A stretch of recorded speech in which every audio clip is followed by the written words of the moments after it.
And my sister-in-law's like, no, honey, tomorrow's Sunday. Sunday's the day you go to church. And she's like, no, none of us go to church anymore.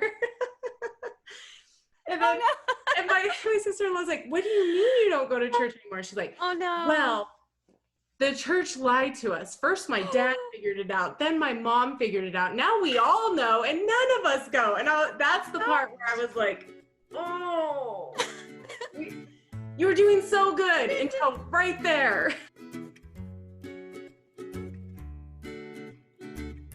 Hello, friends, and welcome back to Post-Mormon Parenting. Today, I've got Stephanie from My Great and Spacious World. If you haven't already seen her channel, please go check that out. We just wrapped up a fantastic episode about being in a mixed faith marriage and parenting through that, what some of the struggles are during that, and how we address those struggles. And I'm excited to see what kind of comments you guys are leaving over there and how you guys work through a lot of that stuff. Now we'll be talking about what it's like parenting through your faith transition and after your faith transition. So, Stephanie, thank you so much for being here and welcome to Post-Mormon Parenting.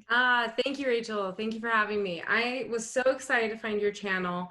Parenting through a faith transition is so difficult, and we need your channel as parents. Thank you. Thank you so much. I love this. I love doing this. And I'm so glad to be here with you and all of my viewers. So let's get started.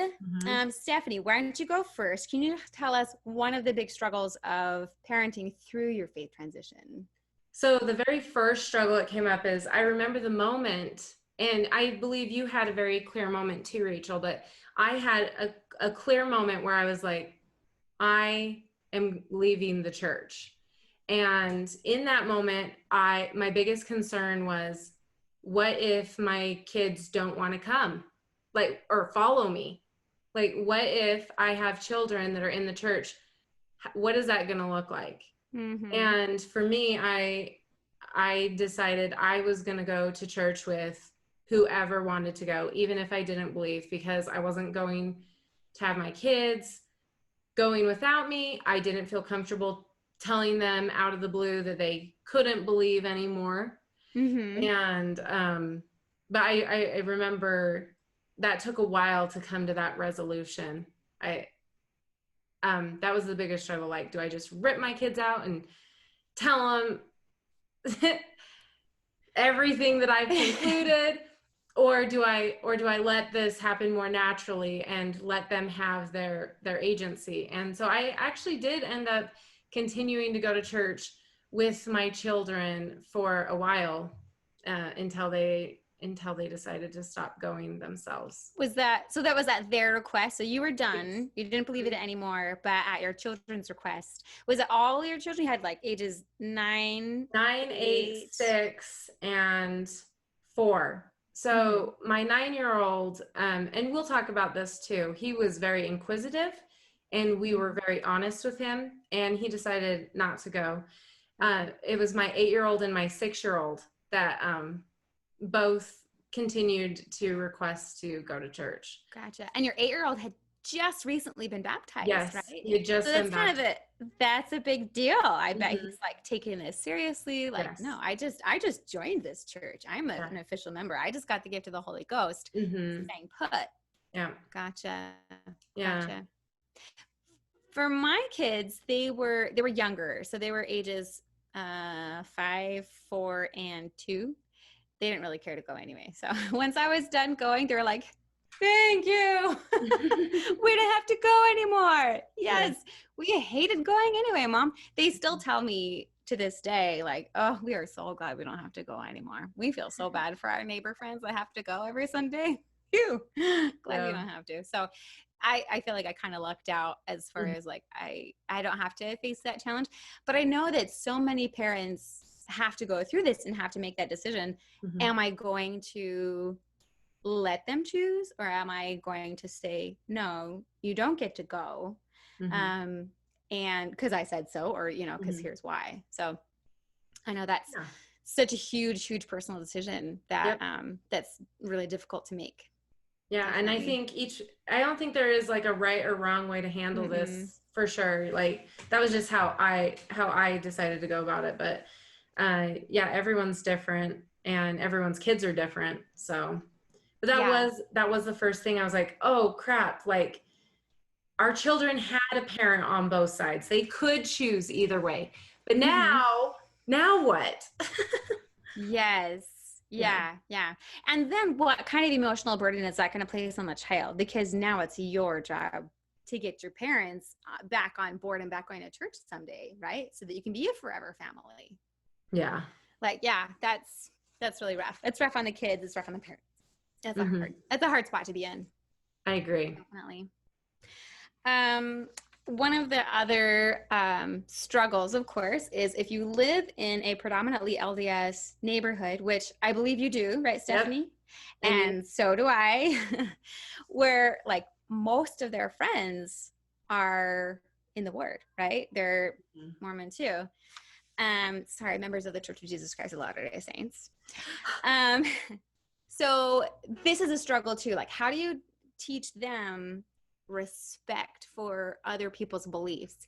And Stephanie, I think you said you did a really good job, like right from the get-go, even when you guys are both Believing. still believing, that you taught your kids respect for other people, because you said you do have family members who are not in the church, right?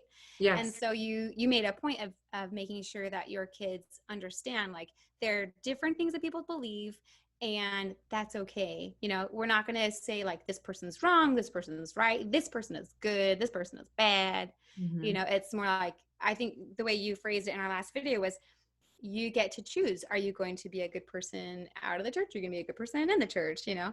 And I Hmm. love that. So I feel like that kind of makes it easier, and I feel like we did a pretty good job teaching our kids the same. So it kind of lays the foundation already Hmm. for um, still maintaining respect, and like honoring our neighbors and our friends' decisions to stay in the church, you know? And one night, so I'll tell you a quick story and then I want to hear your take on this too. One night I was talking with my I can't remember if she was 4 or 5 at the time. She's 5 now.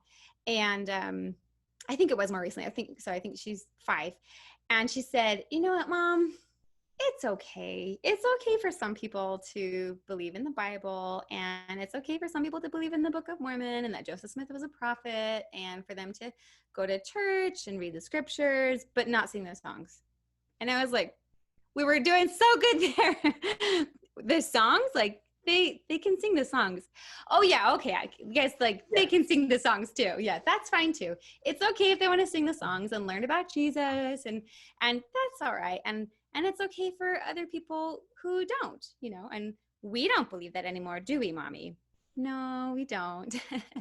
But she just kept going on, like, and it's Hmm. okay. This is fine. And I love that she internalizes, because obviously we've talked about this a few times. So to hear her like parrot this back toward me, and it was like we hadn't even talked about it that day. Hmm. So I knew this wasn't like just fresh in her memory from a really recent conversation. This was like she had really internalized to this. And I was like, yes. Like that feels so good. What a parenting win. Hmm. So I was really grateful for that. And then my 7-year-old son was talking at bed. All of these conversations have been at bedtime, if you haven't already noticed the pattern, because that's when my kids want to talk and talk and Hmm. talk and not go to sleep. So my husband and my son were talking, and I don't know what they were talking about or like how they got into it, but my son said, Dad, if I ever see a Bible, I'm going to burn it. And I was like, oh. Oh no. What have we done? Okay, all right, let's take. So I don't know how we did so good with one of our kids and not the other. Like, we need to address some things here. Hmm. So all right, so Stephanie, tell me how that's worked out in your family. Yeah. Well, I think you summed it up pretty well. I mean, we used to try to be respectful for people that left the church, and now we're trying to be respectful of people that are in the church. Mm-hmm. Trying to be respectful both ways. But honestly, if I'm going to be super honest, this is something we're still trying to navigate and figure out how to do. Um, our, I think our kids are doing pretty great because people will bring up church stuff Here's a great example. So for piano lessons, our piano teacher thinks that we're still Mormon. So when she's teaching my kids piano, she'll say like, this is the beat, there's 4 counts in a measure. You know, the chorister in your primary when you're singing songs that's doing this, you know, and my kids, instead of being like, we don't go to primary, they're like, oh yeah, I remember that. So they're old enough to get it. Yeah. To get like, they're why I wouldn't just come right out and say, oh, we don't go to primary anymore. Yeah, they haven't. They're just like, you know, it's okay if she thinks we went to primary. We understand what primary is like. They just like, you know, don't make a big issue out of something. They don't feel like it needs to be made a big issue. Yeah. And so I'm proud of them in those situations where they're just like letting it slide, just being like, yeah. You know, and but then like they've outed us to a few people. Oops. So we were spending Thanksgiving with in-laws and we were all sewing, and my daughter was like, oh, this is so fun. Why don't we have a sleepover and do it in the morning when we wake up? And my sister-in-law was like, no, we're not gonna do a sleepover, but we can come tomorrow again after church. She goes, what time does your church get out? She goes, oh, we don't go to church, which is fun, you know? Yeah. And my sister-in-law's like, no, honey, tomorrow's Sunday. Sunday's the day you go to church. And she's like, no, none of us go to church anymore. And then, and my sister-in-law's like, what do you mean you don't go to church anymore? She's like, oh no. Well, the church lied to us. First, my dad figured it out. Then my mom figured it out. Now we all know, and none of us go. And that's the part where I was like, oh, you were doing so good until right there. Oh, this is the best. How old is she? Or how was she at the time? 6. Oh, actually, bless her heart. She's 7. Oh. Okay. But she was 6 when it happened. Okay. I mean, on the one hand, like, we don't want our children to be our secret keepers, right? They don't need to carry around that burden, right? Yeah. So that's good that your kid didn't feel like she needed to carry around that burden. Yeah. But also, like, how embarrassing. Well, and I know I just like the best way to come out. I know she's been telling a lot of people that the church has lied. And I am in this conflict. Like, I want her to be able to tell the truth and her perspective. Mm-hmm. But I also don't want her to be ostracized or disrespectful. So yeah, we're still trying to find a way to toe that line. Yeah. So here's how we've addressed that in our house. And I hope this is helpful for some people. So what I told my kids who are old enough, obviously my 3-year-old is not going to understand this, but my other 2, like, they're old enough, they can understand this concept. And that is like, let's say you don't believe in Santa, but Santa's real, Mom. I know. We know. But there are some people who say he's not.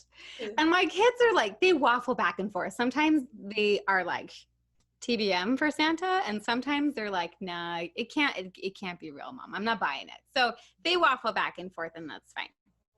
Anyway, so what I tell them is there might be kids at school or like kids that you hang out with who tell you there's no such thing as Santa and there's not magic and like it's not real. Would that be really helpful for them to say that to you? And vice versa, like if you're in a phase where you're not really feeling like there is a Santa, would that be helpful to say that to your friends? And so I try to put it in that way so they can understand like, no, that wouldn't really be helpful. I wouldn't want to hear that. I wouldn't want to be on the receiving end of that for someone to say that it's not real if I'm in this place where I'm feeling it is. Mm-hmm. And so that's how I put it to them. Like, yes, it's true, but it's not helpful.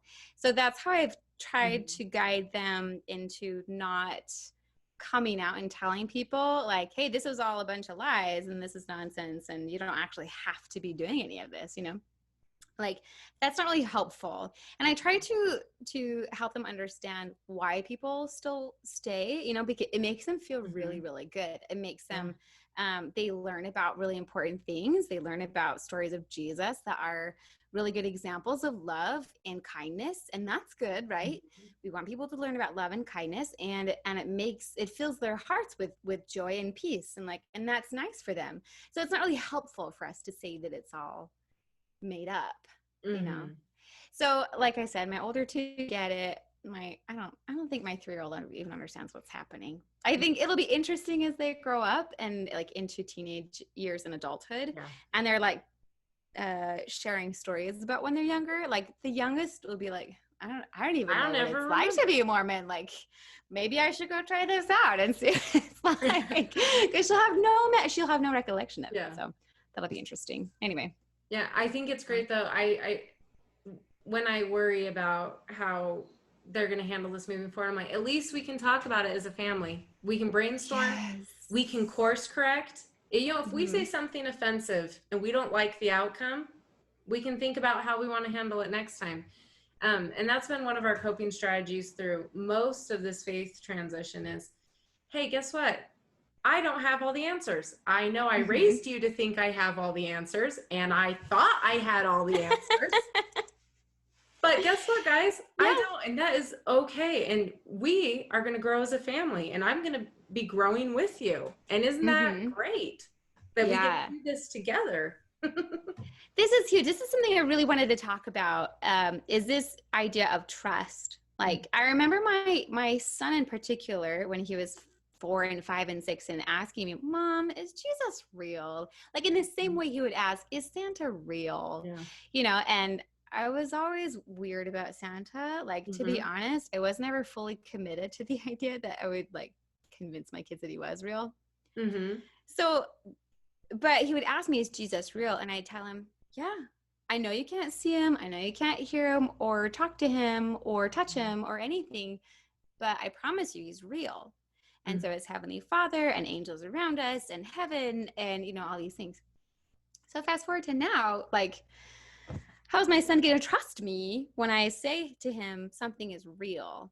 And this is a big question that we as post-Mormon parents have. Like, how are my kids ever going to trust me again, knowing that I gave them all of this false information all these years?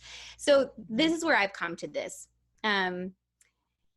Where I've come is being able to talk to my kids and explain to them, yes, I used to believe all of these things because I was taught all those things from the time I was born, and it made me feel really good inside. And I had good reasons for believing all these things until I found out more information that helped me understand that it wasn't real and that it wasn't true.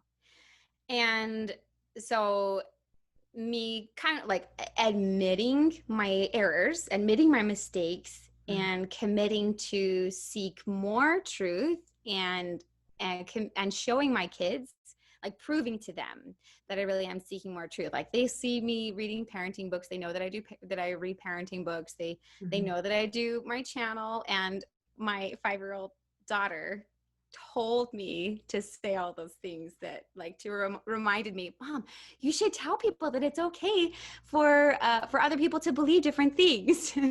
She's so sweet. Like I love that she wanted to offer advice for what I can say on this channel. But anyway, going back to my point, they see me trying. They see me like working on expanding my knowledge and expanding my skills, right? And so I feel like this is a better gift that I can give to them. Instead of being able to give to them all of the answers to life's questions, instead, I'm going to give to them the gift of showing them that as an adult and as a parent, you don't have to have all the answers. I don't want them to grow up to be adults thinking they have to know everything and thinking that whatever they do believe, they've got to cling to and dig in their heels and not change their minds about stuff. Like I want them to be fluid. I want them to be flexible. I want them to be critical thinkers. I want them to be able to believe in stuff, but still be open to new information that might disprove whatever they currently believe. I want them to be able to do that. So I'm glad now that I can actually give them this example of being able to learn and grow, and this like seeking to be more knowledgeable, keep being curious, keep being skeptical, and use your critical thinking skills. I think that's a better gift that we can give to them than just trust me, I'm your parent. I'm always going to say the exact right thing. Yeah. But instead, I'm always going to work with you to find out what the real answers are, or like work with you to find out the truth or your truth or your truth, you know, whatever you want in life, you know? Yes. So I think that ends up being better. And I think that builds bonds of trust when you can say to your kid, I messed up. I'm committed to doing better. And here's how I'm going to prove it to you. That builds so much more trust than someone who says, I'm always right. I was always right. Yeah, I am right. I was always right. And I will always be right. I always acted professionally. Don't ever criticize me, even if the criticism is true. You know, is this sounding familiar? This sounds a lot like God in the church. Yeah. Honestly, okay, a little side note. I know I've been talking for a while and I still want to hear what you have to say. Side note, I never would have left the church. I never would have had my faith transition if the leaders of the church had been able to say, we messed up, we were mistaken, we're sorry for it, we are committed to doing better, and here's how we're going to prove it to you. If they'd been able to do that with various issues throughout church history, I would never have had my faith transition at all. I would still be a member of the church. So I can see that. I think that's how far trust can go. You don't have to be right all the time. You have to own up to your mistakes. Yeah. And that's where your kids are going to trust you. Okay. I'm going to stop talking. I want to hear your thoughts. Sorry. Yeah, this is how I think of it. I think like our kids are going to end up figuring out we didn't know everything anyway. I mean, that's what teenagerhood is for, to realize that your parents are people, they're not gods, and to forge your own way in life. So I'm like, my kids, they have a jump start. They figured out now that I don't know everything. And it's so crazy because I raised them to believe that I knew everything and I was their source to.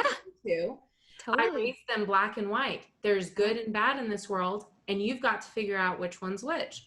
And I remember during my faith transition, they were always challenging me. I have two stories. So we talked about bringing coffee into the house over on my channel. We're going to go back to that. We bring coffee into the house. My oldest child challenges me. He saw his dad drink a cup of coffee for breakfast, and then his dad goes to work. I come into the kitchen and he goes, Mom, is coffee bad for you? And I was like, you're challenging me because you know, in the past, I would have said, coffee is bad for you. It's bad. Yep. You know? But he was challenging me because, you know, things are starting to look different. So, you know, I refused to say the thing that he wanted me to say, which is it's bad, you know? So I'm like, okay, let's talk about coffee. Let's talk about why people would drink it, why they wouldn't drink it, you know, like all the reasons on both sides. Cool. And then at the end I said, so I guess people get to choose whether they like to have coffee in the morning or not. You know, what do you think? He did not like that. It's fun. I had never approached him like this. So the other story that I have is with my 4-year-old, and he he decided to challenge me with his dinosaurs because I'd always told him T-Rex was a bad dinosaur because it eats other dinosaurs. So he's like, Mom, T-Rex is still a bad dinosaur, right? Like, my kids are coming at me and they want me to take these black and whites because they're confused with my, you know, they're challenging me. Yeah. And so I was just like, so the dinosaur that T-Rex ate will think he's a bad dinosaur, but T-Rex might have a baby dinosaur, and the baby loves mommy T-Rex and thinks that mommy T-Rex is a good dinosaur. So the T-Rex is not bad or good. And my 4-year-old is like, whatever, T-Rex is bad. I like how you're like bringing more characters in to develop the complexity of the situation, and your 4-year-old's like, not what I wanted. Yes. But I think we are like, it is good. This is a gift I'm giving my kids to not see the world as good or bad, but to just see the differences and see that people can view the world differently. And then Yes. like come to peace with that. Yes. And Yes. also like not be super afraid of bad where bad doesn't even necessarily exist. I Yeah. mean, Absolutely. Yeah. this is something I struggled with leaving, is like, what's the right choice? Mm-hmm. And I'm realizing it's not like there, in some situations there is not a right and wrong choice. They're Yeah. just, you know, different choices. Mm-hmm. I remember in a particular young women lesson, and my young women leader said, there's white and black, and there's no gray. Like for every moral decision that you have to make, there's a good choice, and a bad or an evil, wicked choice. And there's nothing in between. And I remember thinking, like, I don't know. I know I have to be a cheerleader about this. I know I have to be gun ho and enthusiastic on this, but I don't know about this Yeah. one. I I'm mean, going to tuck that away and think on that for the next few years. mm-hmm. Yeah. So it's weird that like you, That goes it's, back to the it doesn't even make sense. Like, that goes back to the psychology example about the man whose wife is dying and his choice is to let her die or steal drugs. What is the right choice there? yeah, yeah. And people will come up with different scenarios and good reasons on both sides why he should do one or the other. So there is gray in this world. And whether I should buy brown shoes or white shoes, I Yeah. don't really need to be worrying if there's a right choice or a wrong choice. Yeah, absolutely. Absolutely. Or where am I going to go to school for college? Or, where Mm-hmm. am I going to live? What kind of job am I going to have? Like, Yes. these kinds of decisions are paralyzing when you think that there is a right way and a morally good choice and a morally bad choice. Yes. So in my life, and especially in my parenting, I've just taken morality out of everything. I mean, and now our decisions are: is it helpful? Is it kind? Does it Is it hurt someone? healthy? Yeah, does it harm anyone? And these are, first of all, they're more specific, so they're more understandable and more relatable for my kids. And also, I just think more accurate, Mm-hmm. So Yeah, I anyway, love it. right on that. I love that. I'm Is gonna that kind of how you do it too? gonna write it down, post it on my fridge. I love it. Thank you. Um, There's no need to please the angels who are taking notes of our every word and thought and action anymore. Like, yeah. yeah, that's good. All right, Stephanie, what's another struggle that we face as post-Mormon parents? So you mentioned this in the mixed faith marriage, and that is the emotional struggle that you're going through. Mm-hmm. Um, you seem to have your emotional struggle during your mixed faith marriage, but my emotional struggle really came in with my faith transition. And this is why I literally thought that I was gonna go to hell by leaving the Mormon church to be with my family. Mm-hmm. Mm-hmm. I honestly felt in my head that I was choosing my family over my salvation. And the turmoil that created inside of me was really hard. So there was lots of extreme emotions. And just like you during your mixed faith marriage, I felt like this isn't a good place for me to be parenting from. Like, Mm-hmm. I am not healthy emotionally and mentally right now. I I need help. And that's what we did. John was at a great spot. For him, leaving the church was freedom, Mm-hmm. and he felt a lot healthier leaving the church. So he stepped in a lot, stepped up with the kids, and he was also stepping in to help me because there were days that it was hard for me to get out of bed.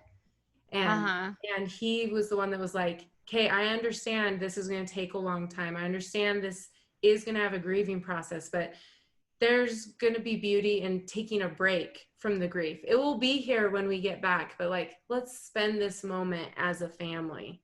I Wow. think that's one of That's so the beautiful. greatest gifts that he gave me during my faith transition is permission to set it aside for a bit and come back to it later. So, I found that like living in the moment was really helpful for me. And then also from this, I try to not have these big emotional outbursts in front of my children for the same Mm-hmm. reason you did. I didn't want my children to um, feel like they had to take care of me.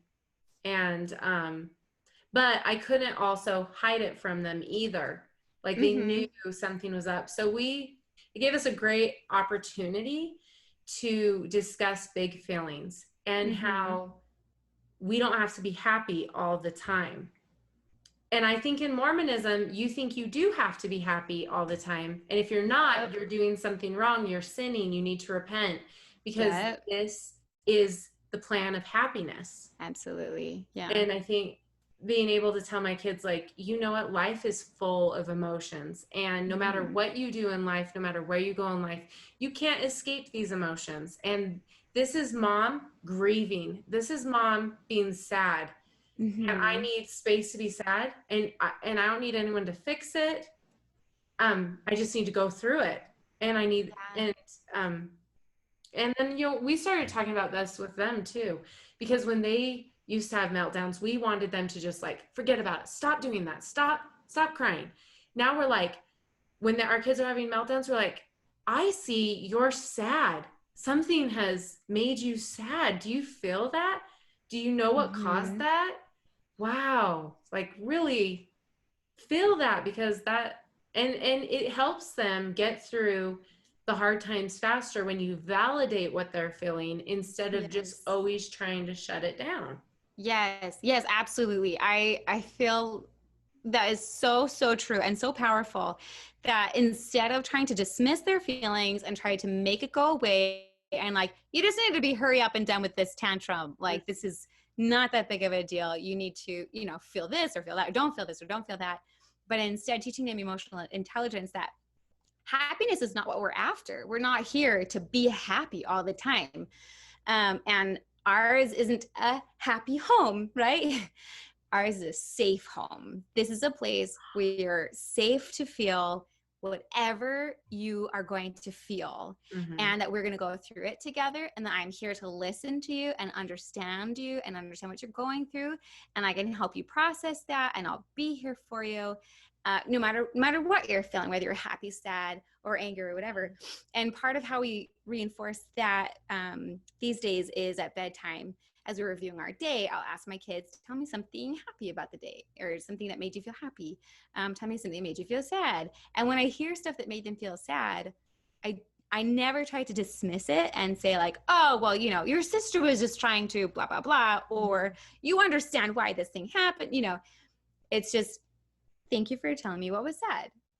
Yeah. Now tell me something that made you feel angry, and then we do something that made you laugh, and then something that you did that was kind, something someone else that was kind for you, and then we say goodnight. And so I think that goes a long way toward, again, this is a safe place. I'm not going to be judgmental or critical of what you tell me, and your feelings matter. You matter, Mm-hmm. So that's been a really great gift to give my kids too. Yeah. Yeah. I love Well, that. I never realized this before, but like when your feeling isn't validated, it's hard to let go of it. Yes, And when your feeling absolutely. is validated, then you can become more at peace with it. Yeah. Yeah. Yeah. And So it's that very goes helpful. back to like what I was sharing in our last video during my mixed faith period. Like you said, when I was going through more of my emotional hardship, um, I was just devastated inside that my husband wanted to remove his name from the records of the church. And it was like, this is the nail in the coffin. Like, he's done. I was so Yeah. devastated. And I went to a good friend's house, and we just like sobbed in each other's arms. And because I had that feeling of validation and Mm-hmm. connection and empathy and understanding, I was able to leave her house feeling a million times lighter. Like my weight had been lifted, and like I actually didn't have to grieve about it anymore. And Mhm. that's not typical. I'm not saying like have one good session of crying with someone and then you're done. But for that It was particular helpful. experience for me, it was extremely helpful. Yeah, it was exactly what I needed. And for that Mhm. particular emotion and that particular experience inside, I didn't experience any more turmoil after that. Yeah. It was beautiful. And yeah, and I love that we can now realize that and give that to our kids. I think Yeah. that's That's so much great. more helpful. Yeah. So going along with that, I want to make sure I put a plug in for taking care of your mental and emotional health. So we've been talking about seeking validation, seeking to be understood. And I think a lot of times people, when they're going through something like this, they have this huge existential crisis. For me, it was okay. Like my faith transition was actually a little bit unremarkable. Um, but for my husband, it gave him this huge existential crisis, and it actually brought up a lot of suppressed memories and suppressed internal self-loathing, internal shame, um, childhood trauma that he'd been repressing for a long time. Everything just came up all at once, and he was not healthy and not well. And we were thankfully able to find a therapist who was also ex-Mormon. So this guy is culturally competent. He knows what it's like to be Mormon and to be TBM Mormon. And he knows what it's like to go through a faith crisis and to be on the other side, to be Hmm. ex-Mormon.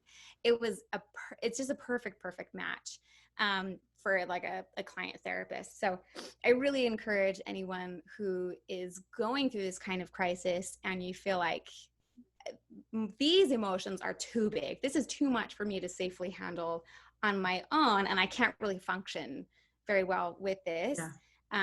Or even if it's not that big, even if you just need a safe person to talk to, Yes. you know, go like try to find someone, talk to other people who have gone through it and see if they have recommendations for a good therapist and good psychiatrist if needed. So Yeah. definitely take care of yourself. Your kids deserve to have the healthiest version of you that you can offer. Yeah. I know during my faith transition, I was really concerned. I could see like depression being a real part of my future. Mm-hmm.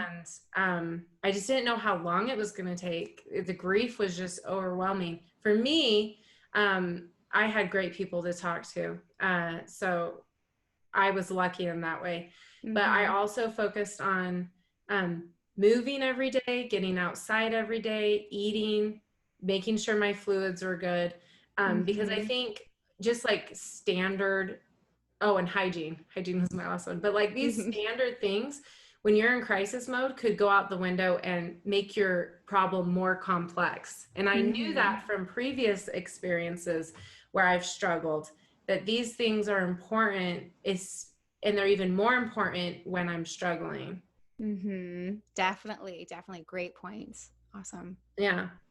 I think also during this time, me and my husband felt like it was very important to reassure our kids like how much we love them and how that's not going to change because so many things were Mm-hmm. changing so quickly during our faith transitions. And um, so we took lots of time with our kids to just reassure them like a lot of things are changing, but one thing's not changing, and that's our love for you. We love you as much as we ever have. Yeah, so back to reassuring our kids, we also wanted to reassure them that we respected their desires and their wishes, and even though mom and dad were changing, we could support them wherever they wanted to go with this. Mm-hmm. That's so nice. So do you think they appreciated that? I mean, they took you up on the offer, right? So two Oh of your yeah, kids to go kept back. going to Yeah. church.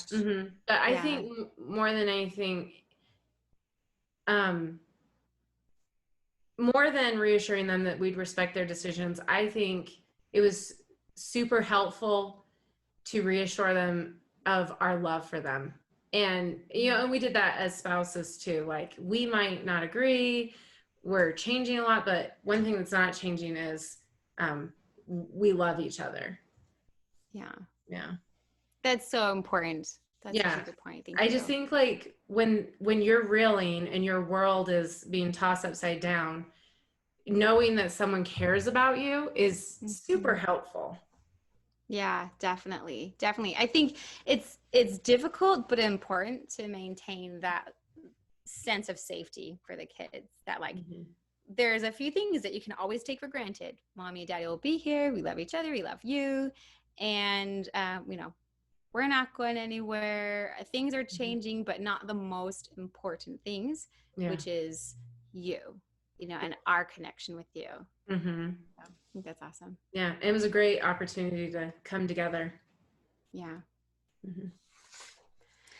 And just a side note, my sympathy and my recognition for those families who are torn apart because of this, whose marriages do end in divorce, or separation of some kind, and that is difficult to provide your kids with normalcy and structure and support, and like, hey, things aren't really changing if things really are changing big Hmm. time. So, I see you out there, Yeah. and I recognize that, and that is a huge, huge challenge to keep your kids emotionally healthy and emotionally well when there's that kind of turmoil going on. Yeah. Well, I think it's still applicable in those situations too. I think in those situations it would be great if family members could still reassure each other that they love each other. Yeah.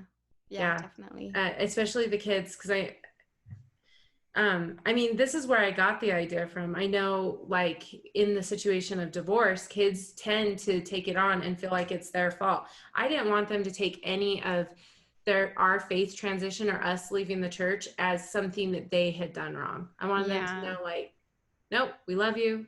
You're good. Yeah, this just happened because it's a personal choice. Yeah. Yeah. Yeah. That's awesome. So there's just, I think, one more that I wanted to bring up, and that is grandparents. So Hmm. on my side, my parents live across the country. My kids never see them and hardly ever interact with them. So that's not really a thing. But my husband's parents are still very much active and believing. I think one of them has read the church essays and is like aware that there are issues, but still obviously has hope that will come back. Anyway, so talking about parenting and having the grandparents coming in, there's that temptation for the grandparents to try to proselyte to your kids, right? Yes. And having to like draw those boundaries to Hmm. tell them like, this is okay, this is not okay. So I didn't actually know that this was happening because my in-laws, my husband's parents, don't babysit very often. But one day I was telling my kids, like, hey, grandma's going to babysit you for a little while.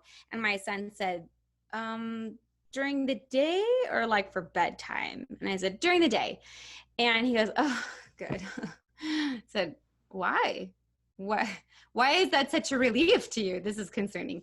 Yeah, that'd And be. he said, right? Yeah. I was like thinking about all the possibilities. And he Yeah. said, Mom, it's because when grandma tucks us in, she sings lullabies that are about Jesus and God. And I don't really like hearing about that. And I was like, oh, is that all?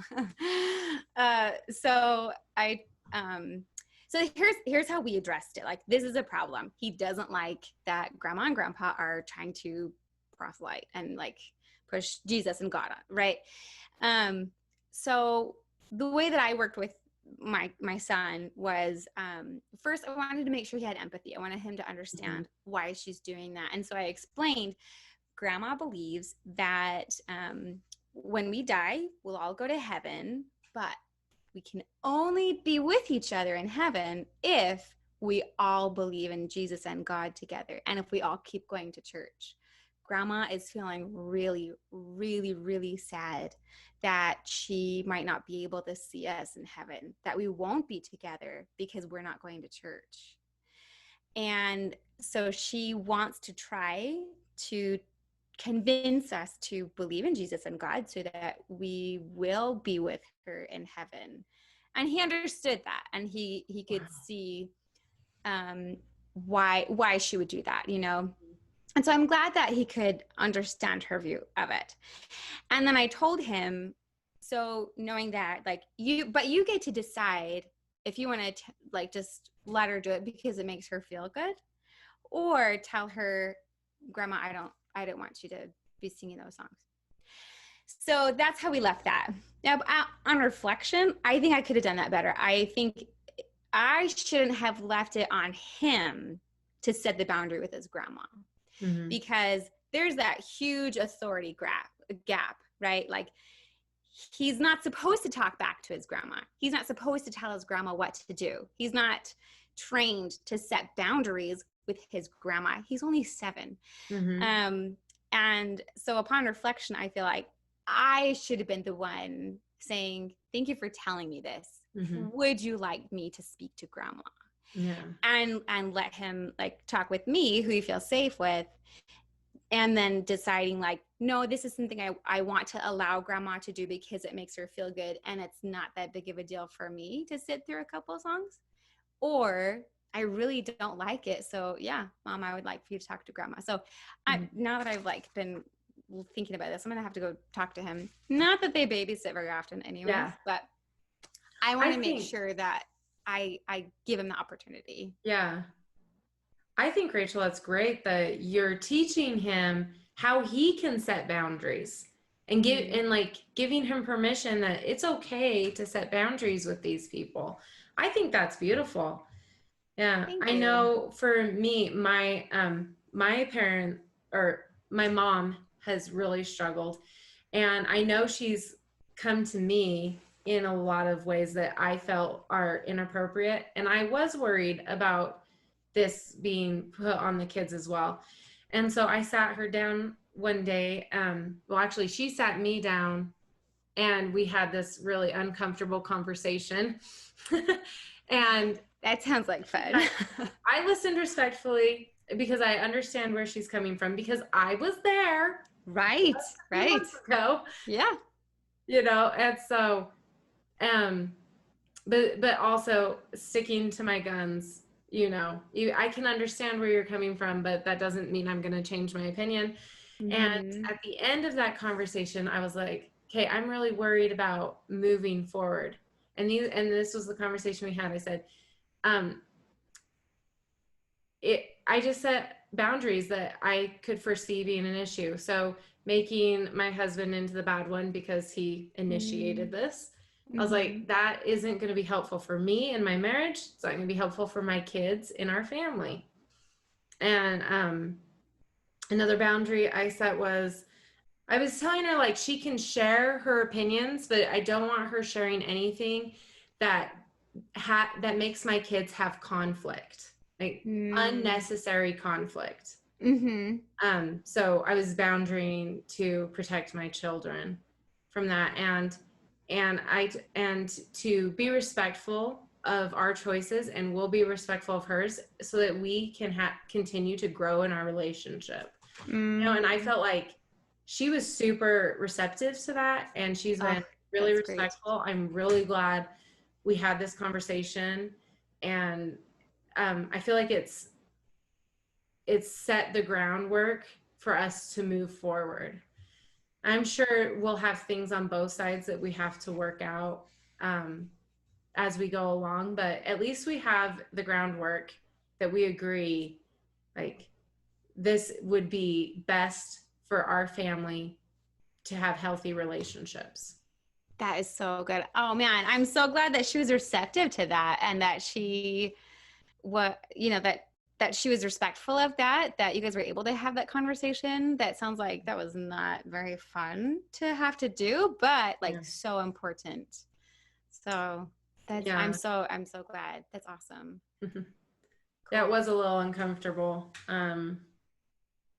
I hate the feeling of disappointing my parents. And I think that's why I wanted with my kids for them to have the choice and not feel like their choice disappoints me because of the disappointment I've felt. That's why I decided to let my kids decide whether to continue going to church or not. And I I hope that I can continue to support them. Yeah. Easier said than done. I'm sure you'll be eating your words in a while here. Yeah. Oh, that's awesome. What about the other set of grandparents? Your husband's parents? Well, they're more practiced. So they're both converts. So they Uh, understand what it's like to make a decision in your family that other family members haven't made. So I feel like they have a better mindset for handling this. And then half of their cool. kids are in and half are out. Oh, So great. it's more normalized for them. Yeah. Um, yeah, I think they handled it great. When we told them, they said, "Thanks for trusting us with this information. We'll always love you." All the things that you'd hope to hear Wow. when you leave. So what you're going to tell me now is that they're going to start their own YouTube channel and teach other parents how to handle this well when your children step away from the church, right? Uh, I don't know. Because I think that's what we really need now is to have some really great guidance for parents on like, this is what to do, this is what not to do, this is helpful, these are not Yes. helpful. Yeah. Someone on the inside, because Mormons can only trust Mormons. Like we could tell Absolutely. them, I could tell people what would be helpful to say to an ex-Mormon, because I'm Yes. ex-Mormon and I've had lots of helpful and unhelpful things. Yes. But I'm not a trustworthy source since I'm ex-Mormon. So Not yeah, it really anymore. should come from a Mormon. Yeah. And this is one of the things like why people decide not to come out until they're ready to come out, because once you are out, you lose your credibility. Like Mm-hmm. people inside the church aren't going to listen to you anymore. And your influence. Yeah. Yeah. If you want to stay in the church even though you're not believing, it's probably not a good idea to come out. Yeah. Yeah. Yep. Case in point, I actually made a Facebook post long time ago when my husband had just recently announced, that he was publicly out. I was not out yet. And I wasn't even really sure what I believed or didn't believe. So I was in this like iffy place. Mostly out though. Mm-hmm. And I did this post. It was it was a podcast from Bill Reel, and it was like, to all members, here's like what we want you to know about people who have left the church, and like here's what you can do for your loved ones who have left the church. And I posted that because I wanted people to be like supportive of my husband and not villainize him, right? Mm-hmm. And several people listened to it, which I was so grateful for. Is even people in our family. I wonder if that's partially why he didn't get villainized like so many people do. Yeah. Anyway, fast forward to more recently, a good friend of mine came out as being not believing anymore. And she said she had listened to that podcast at the time and she was still in. Mm-hmm. And she admitted like, yeah, you know what? If you had come out and said like, you don't believe anything anymore, I would have listened to it. And I was like, see what I mean? Yeah. So yeah, definitely that's a tough spot to be in. But is that on Radio Free Mormon? I don't think so. We're gonna have to become Facebook friends so I can go find that post. That sounds like a great resource. Yeah. I'll see if I can find it and link it in the comments below. Yeah. I should be able to find it. Yeah. It's really great, but you got to be in the church to be able to share with other members that are in the church. Otherwise, yeah, it's not gonna help. Although I'm surprised members didn't see Bill Reel and were like, not listening to anything Bill Reel says. Well, I don't think members know who he is. Yeah. So it's like, oh, there you go. Yeah, easy peasy. Well, I think that's about all that I had. Was there anything else you wanted to add as last comment, Stephanie? Thinking. I think it's good to remember, just in summary, that there's really no right or wrong way to handle parenting through a faith transition. I think the best thing you can do is be creative. There's not just this way or that way. There's lots of different ways to parent. And one of them is going to be just right for you and your family. And it might take trial and error. It might take course correction. But in my opinion, I think a little bit of creativity can take you really far in parenting. Definitely, definitely. And if I were to just sum up, I think my listeners know my last, most recent video was all about listening to your kids and getting to know them and understanding them. And I think that's just like one of the biggest gifts that we can give them, for them to see we're learning, they're learning, we're in this together, we're all on the same team. Mm-hmm. And I think we're not really going to go wrong when we do that. I love that, Rachel. Such good advice. Thank you. Thank you so much, Stephanie, for putting this together and for doing this with me. It's been such a nice time getting to know your story and your experiences and your insights. Thank you so much. For all of my viewers, please leave your comments below on how you faced some of these struggles, or if there are some that we didn't get to that you want to make sure people are aware of, and share how you handle that as well, so we can all learn from each other. We're all in this together. We're all on the same team. Thank you so much, and please remember to like and subscribe and hit the notification bell so you can be one of the first to know when I've uploaded new content. And also please go visit Stephanie over at My Great and Spacious World and give her some love as well. Thank you all so much, and we'll see you next time.